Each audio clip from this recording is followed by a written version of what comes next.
সুপ্ৰভাত সকলোকে। কাম বন হ'লেই কিজানি, যা হওক মোৰো প্ৰায় হ'লে, কিন্তু তাৰ আগতে এটা কথা কৈ লওঁ যে আমি ৰাতিপুৱা ইজনে আনজনক দেখিলে কি কওঁ? সুপ্ৰভাত বা গুড মৰ্ণিং। কিন্তু তাৰ আগতে সুপ্ৰভাতৰ আগৰ সময়খিনি হ'ল উষাকাল।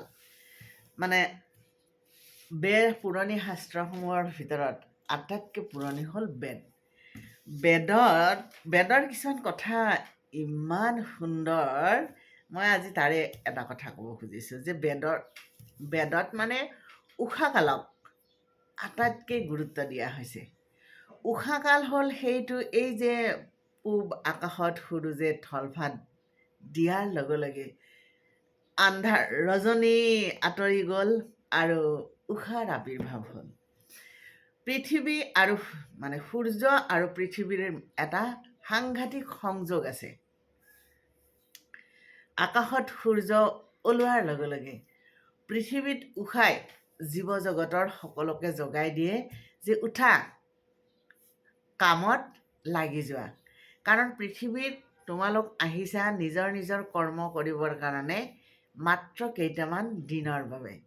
গতিকে এই দিনকেইটা যাতে সুস্থ আৰু সুন্দৰভাৱে পালন কৰিব পাৰা, তাৰ বাবে তোমালোক উঠা। আৰু বেদত প্ৰত্যেক কথাতে প্ৰশংসাক গুৰুত্ব দিয়া হৈছে।